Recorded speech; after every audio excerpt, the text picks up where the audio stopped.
Hey guys, and welcome to another video. In this video I'll be talking about the latest update that just came to Mass for the Dead, due to quite a few people asking me about the features etc. in Discord. Now this isn't usually the type of video I make, so if you do enjoy these type of videos, make sure you like and comment so that I know, and maybe I'll make more videos like these, possibly for the next raid etc. So onto the video. The update has 4 new features. I'll have a timestamp of when I'm talking about each feature on the screen right now. So firstly, the exchange scroll. It's pretty self-explanatory. Basically, what it does is it's an item you can get, whether it's from packs, shops or whatever, and it allows you to exchange for either a certain character or relic from a selected pool. So pretty sure for the next raid, they do have a exchange scroll for relics in the shop, and it allows you to select from these relics. Now the tutorial summon, this is probably one of the best features for new players.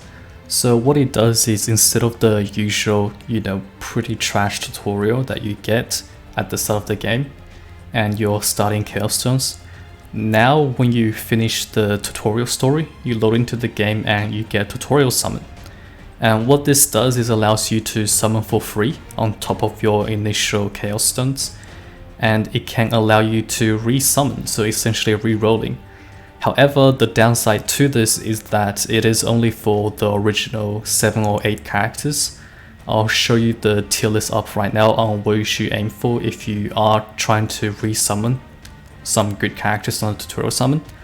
However, usually if you are re-rolling, there isn't really too much point to the tutorial summon apart from some bonus characters and relics, and you should still be focusing mostly on the actual, re-rolling banner or whatever you're doing. Now the recycle mixer, also known as exchange box from people in the Discord. So to access the recycle mixer, you can either go to the main shop in your home menu and then go to recycle mixer right at the end, or you can go to your side menu and just go straight to shop, then go to recycle mixer right at the end. Now the recycle mixer has 6 different things you can exchange, which is gold and the 5 different type of limit break materials. So for all 6 of them, you can exchange 50 times a week, and for gold specifically, it's 1,000 points per exchange, and you can exchange pretty much every single thing you can get in the shop. The amount of gold that you get with the exchange ranges from 100,000 to 200,000, and the rates for these amounts are shown on the screen. So the gold exchange is usually what I would recommend you to go for, because it's a good way of just, chucking away your useless materials such as small eggs, small scrolls, and just other stuff that you don't need. And gold is kind of a hard thing to get for most people.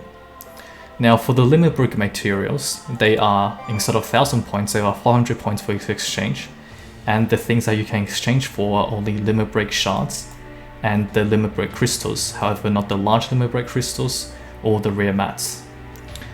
So for each material exchange, they are 50,000 gold, which, when you really think about it, it's not really that worth for what you get.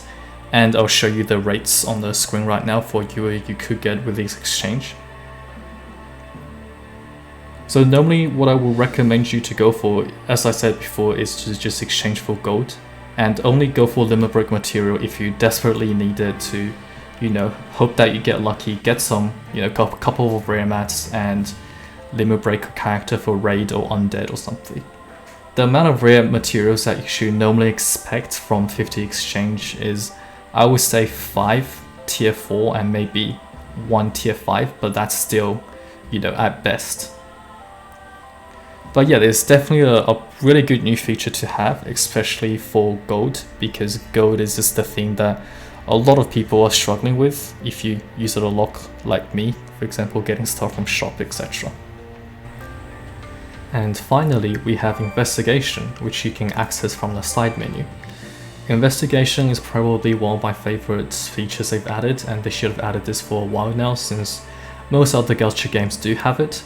So Investigations has 3 different missions. You start off with 1 depending on your low level, and you unlock the other 2 as you get higher player levels. These missions ranges from 1 to 3 star, as well as they have different type. The materials that you can get from these missions are any type of strengthened material, as well as limit break mats. The limit break mats will of course accordingly to the type of mission they are. So speed would give you speed mats and heart would give you heart mats. The stars also doesn't make too much of a difference, other than the fact that it will take longer for the investigation, and it will give you extra mats, gold, and character XP accordingly. This, however, does not affect the drop rate, it only affects the drop amount, so all of these different star types will have the same amount of drops. The same amount of, the same type of drop rate or whatever. And you can see all the different type of missions here. You can also refresh or exchange investigation by using this button, and you're allowed to do it 5 times a day after the auto exchange reset. Using VPN will also give you 5 bonus exchange a day, as well as reduce your time for each investigation by 50%. So this is another thing where VIP actually gets a bonus for once. So for these exchange, they are completely random. So it doesn't matter what the mission before or what mission you just did.